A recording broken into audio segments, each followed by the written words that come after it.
Hello everyone, welcome back to my YouTube channel. So बच्चों, आज की वीडियो में मैं आप लोगों को बताने वाली हूँ एम्स नर्सिंग हो, एम्स पैरामेडिकल हो, तो इन एंट्रेंस एग्जाम के लिए आप लास्ट 50 डेज जो हम लोगों के पास बचे हैं, इसमें कैसे प्रिपरेशन कर सकते हैं एंड कौन कौन से वो टॉपिक्स हैं जो आप लोगों को बिल्कुल भी नहीं छोड़ने हैं। आप लोगों ने अब तक 11th बहुत वीक है, 12th अभी बोर्ड एग्जाम्स के साथ फिनिश किया जो कि प्रॉपरली रिवाइज नहीं है, या फिर आप ड्रॉपर स्टूडेंट है लेकिन आप लोगों ने अभी तक रिवीजन नहीं किया, आप लोग अब तक सो रहे थे, अभी जाके उठे हो। तो बच्चों, यहाँ पे इस वीडियो में मैं आज आप लोगों को इतने इंपॉर्टेंट टॉपिक्स के लिस्ट बताने वाली हूँ कि आप अगर इन्हीं को कर लोगे ना तो आपके पासिंग मार्क्स बहुत आसानी से आ जाएंगे।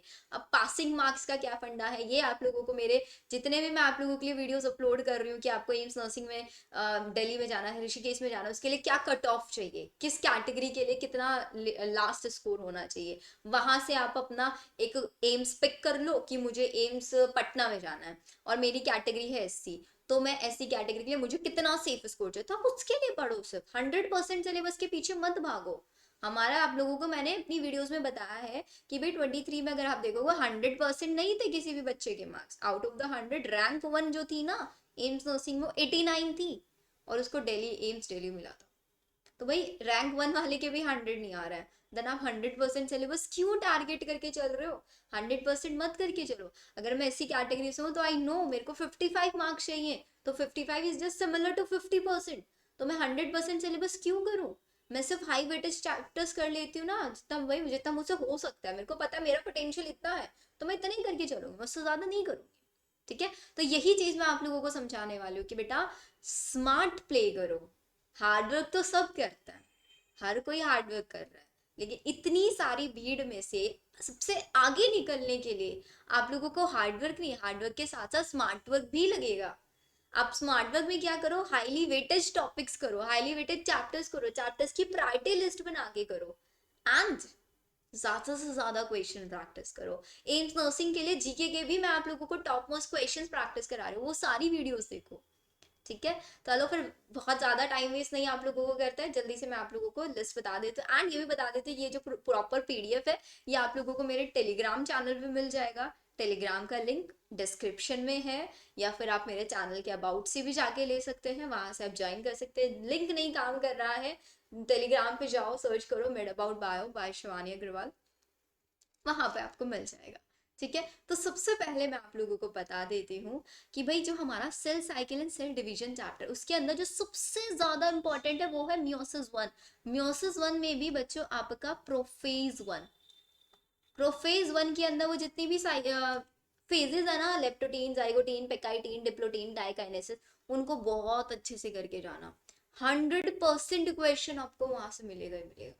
ठीक है, उसको मिस नहीं करना है। Second, cell the unit of life में जो आपका एंडोमेम्ब्रेन सिस्टम है, एंडोमेम्ब्रेन सिस्टम में क्या आता है, endoplasmic reticulum, Golgi apparatus, lysosome, वहां से क्वेश्चन आता ही आता है। इसके अलावा यहाँ पे आपका क्रोमोसोम की स्ट्रक्चर से भी क्वेश्चन आता है, एक्रोसेंट्रिक, मेटासेंट्रिक, सब मेटासेंट्रिक, वहां से। अब कुछ बच्चों को ना ये क्लियरली विजिबल नहीं हो रहा होगा, बट डोंट वरी, ये पीडीएफ आपको मेरे टेलीग्राम चैनल पे मिल जाएगा।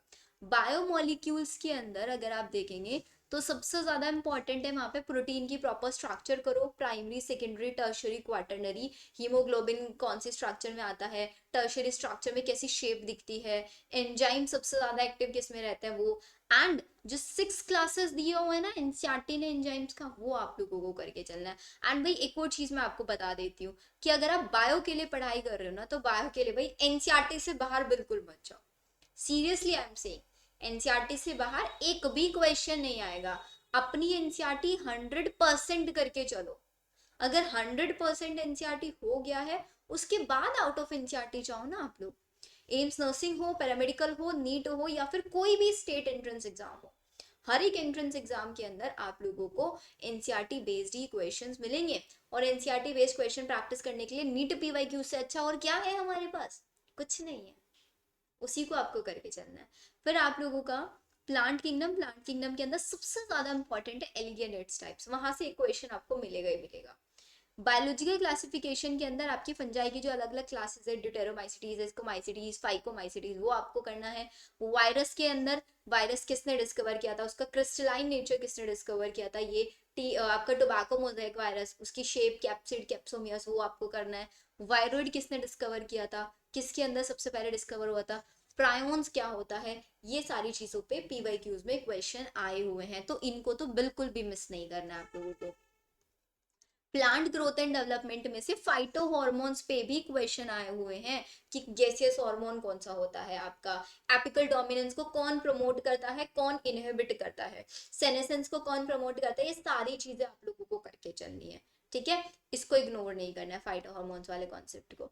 फिर आ जाता है आपका morphology. Morphology in flowering plant में फाइलोटेक्सी कर लेना, इनफ्लोरेसेंस कर लेना, एस्टिवेशन कर लेना, 3-4 टॉपिक्स है इंपॉर्टेंट इंपॉर्टेंट, इसको कर लेना। फैमिलीज करोगे नहीं करोगे दैट्स योर चॉइस, करना चाहो कर लो, न्यूली एडिड वाली अगर सिर्फ एम्स के लिए प्रिपेयर कर रहे हो तो मत करो, प्लस नीट के लिए कर रहे हो तो आपको पता है सब कुछ ही करना है वहां पे, तो नंबर ऑफ क्वेश्चंस बिल्कुल ज्यादा रहता है।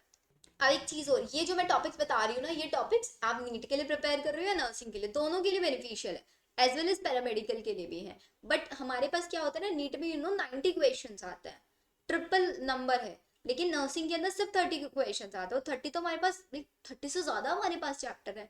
तो इट्स लाइक कि एक चैप्टर से 2 भी क्वेश्चन अगर आ गए, तो कुछ चैप्टर ऐसे होंगे जिससे एक भी क्वेश्चन नहीं आएगा।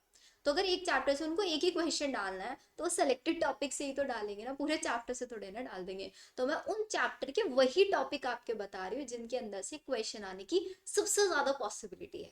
कि आपको कोई बता दे कि भाई न्यूरल कंट्रोल एंड कोऑर्डिनेशन में से सिर्फ ब्रेन से क्वेश्चन आएगा, तो आप ब्रेन वाला प्रायोरिटी में पढ़ लो, टाइम बच जाता है तो आप न्यूरल कंडक्शन वाला भी पार्ट पढ़ लो, ऐसे आपको करके चलना है। ठीक है, नेक्स्ट, रेस्पिरेशन इन प्लांट के अंदर ग्लाइकोलाइसिस हो गया और क्रेब्स साइकिल। ग्लाइकोलाइसिस के 10 स्टेप्स आप करके जाना, कहाँ पे वाटर का फॉर्मेशन होता है, कहाँ पे एटीपी कंज्यूम होता है, कहाँ पे एटीपी का फॉर्मेशन होता है, प्लस आप लोगों को क्रेब्स साइकिल भी करके जानी है, ये आप कर लेना। ठीक है, बहुत बहुत मिनिमम सी चीजें मैं आपको बता रही हूँ कि भाई कुछ नहीं कर पा रहे हो तो प्लीज ये कर लो।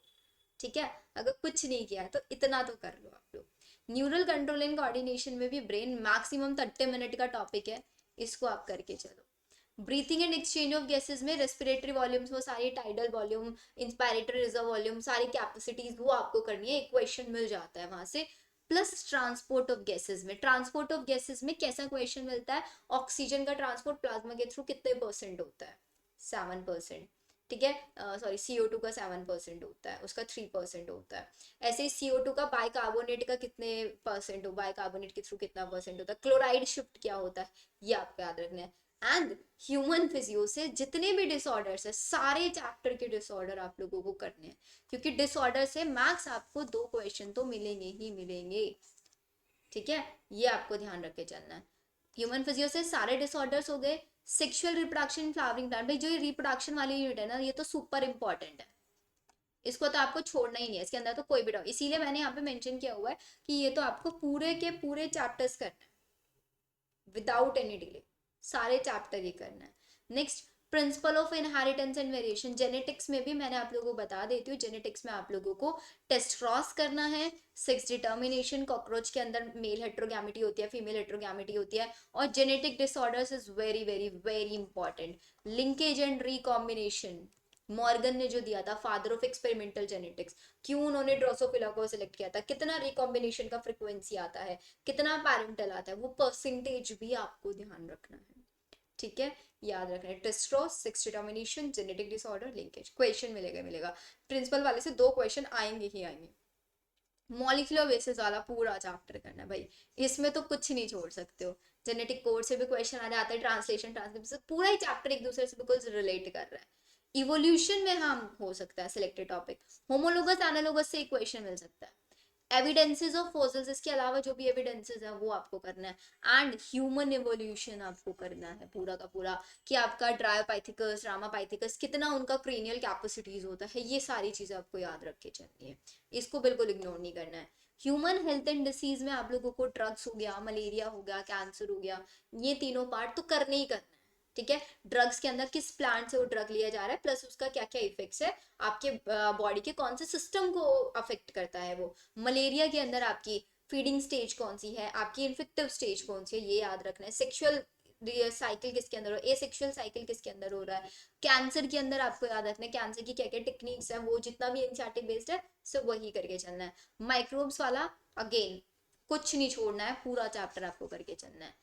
फिर आ जाती है हमारी इकोलॉजी वाली यूनिट। इकोलॉजी वाली यूनिट में से जहां से अब तक क्वेश्चन सबसे ज्यादा पूछा है, लास्टली आप लोगों का एक सक्सेशन से क्वेश्चन आया था, बट अभी वो क्वेश्चन डिलीट हो चुका है। ठीक है, तो अभी मैं उसको नहीं बोलूंगी कि आप उसको करके चलो, बट हाँ आपको पॉपुलेशन इंटरेक्शन, इसमें कॉमेंसलिज्म, एमेंसलिज्म, ठीक है, पैरासिटिज्म, ये सारे कर लेने हैं। एलेंस रूल आपको पढ़ना है, फूड चेन जितनी भी टाइप की दी हुई है वो सब करनी है। उसके अलावा आपको जो पिरामिड्स दिया हुआ है ना, इन्वर्टेड हो गया आपका, और आपका बेल शेप हो गया, अर्न शेप हो गया, ये सारे के सारे आपको करना है। जीपीपी क्या होता है, एनपीपी क्या होता है, ये बेसिक बेसिक सा आप लोग करके चलना। इकोलॉजी के अंदर एक चीज और मैं आपको बताती हूँ, जो आपका अभी चैप्टर है ना, इन्वायरमेंटल इश्यूज, ये चैप्टर वैसे तो वो एनसीईआरटी से कट हो चुका है, बट अगर आप मेरी मानो ना तो इस चैप्टर को करके जाना, क्योंकि ये चैप्टर ना कुछ कुछ जनरल नॉलेज से रिलेट करता है। तो ये हो सकता है कि यहाँ से, जैसे इसके अंदर है ना लास्ट में आपका अर्थ समिट, वर्ल्ड समिट, वहां से क्वेश्चन आने के मुझे चांसेस लगते हैं। तो आप इसको कर लेना प्लीज, बिकॉज आपने पढ़ा भी होगा ऑलरेडी पहले इसको, तो अभी भी अगर एक बार पढ़ लोगे तो आई डोंट थिंक ज्यादा प्रॉब्लम होगी। नहीं करना चाहते हो, मेरे यूट्यूब पे आपको वन शॉट मिल जाएगा इसका। पूरी इकोलॉजी मैंने आप लोगों को कराई हुई है वन शॉट में, तो पूरी इकोलॉजी आप मेरी वन शॉट की वहां से कर लो, मैं आप लोगों को लिंक डिस्क्रिप्शन में प्रोवाइड करा दूंगी। ठीक है, इतना कर लो तो एटलीस्ट आप लोगों के बायो के अंदर 25 मार्क्स तो आ ही जाएंगे, बहुत आसानी से आ जाएंगे 25 मार्क। तो बच्चों देखो, कुछ ना करने से एक मिनिमम कर लो, वो काफी अच्छा रहता है। ठीक है, क्योंकि ये नहीं कि हम बिल्कुल ही लो कॉन्फिडेंस के साथ एग्जाम देने जाएंगे। अब इसके अलावा बहुत सारे बच्चों को ये भी डिमांड है कि आज तक उन्होंने सीबीटी मोड का एंट्रेंस एग्जाम नहीं दिया हुआ है, ये सीबीटी मोड में होता है। तो सीबीटी मोड में एंट्रेंस आप एग्जाम प्रैक्टिस करने के लिए मैं आप लोगों को प्लेटफॉर्म प्रोवाइड कराऊंगी। मैं आप लोगों को एग्जैक्टली यहाँ पे, इवन मैंने लास्ट ईयर वाले बच्चों के लिए, आप चाहें तो मेरी 23 की वीडियोस में जाके देख सकते हैं, मैंने वहाँ पे सीबीटी मोड में कैसे एग्जाम देते हैं वो समझाया हुआ है प्रॉपरली, अच्छे से, बिल्कुल लाइव डेमो देके। मैं यहाँ पे भी आप लोगों को समझा दूँ, but just let me know in the comment section कि मैम हमको सीबीटी मोड में बता दो कैसे एग्जाम देना होता है, हम प्रैक्टिस कर लेंगे अभी से। वैसे इतना ज़्यादा डिफिकल्ट नहीं होता, बहुत बेसिक बेसिक सी चीज़ें होती है, वो आपको वहाँ पे बता देते हैं। बट अभी के लिए व्हाट यू नीड कि आप अच्छे से पढ़ के चलो। एंड अगर आप लोगों को कुछ भी नहीं हो रहा है बायो में, जस्ट इनरोल इन माई सिलेक्शन बैच, आप मेरे सिलेक्शन बैच में भी इनरोल कर सकते हो। वैसे उसका क्लासेस ऑलरेडी 20 मार्च से स्टार्ट हो चुका है। अगर आप लोगों को लगता है आप बैकलॉग कवर कर लोगे तो आप अभी भी इनरोल कर सकते हो, बट ऑन योर डिमांड। कि अगर आप लोगों को लगता है बैकलॉग आपके लिए, आप लोगों को मैं सारे रिकॉर्डेड सेशंस प्रोवाइड कराऊंगी, आप रिकॉर्डेड सेशन से देखो, जहाँ पे मैं पूरा सेल बायोलॉजी करा चुकी हूँ, वहाँ पे जेनेटिक्स अभी चल रहा है, तो आप लोगों के लिए काफ़ी अच्छा, बिकॉज जेनेटिक्स काफ़ी अच्छा चैप्टर है, जेनेटिक्स चल रहा है वहाँ पे। ठीक है, मैं रिप्रोडक्शन यूनिट वहाँ पे करा चुकी हूँ, बायोटेक्नोलॉजी में वहाँ पे करा चुकी हूँ। यहाँ पे देखो मैंने बायोटेक का क्वेश्चन नहीं डाला है, क्योंकि बायोटेक ऐसा है कि बच्चों को नहीं समझ आता है इतना इजीली, इसलिए मैंने अभी नहीं कंसीडर किया, अभी इतना कर लो। बट अगर इतना भी नहीं हो रहा है तो आप मेरे को डीएम भी कर सकते हैं मेरे व्हाट्सएप नंबर पे, जिसका जो व्हाट्सएप नंबर है मैं आपको यहाँ पे भी बताती हूँ, 9877060263।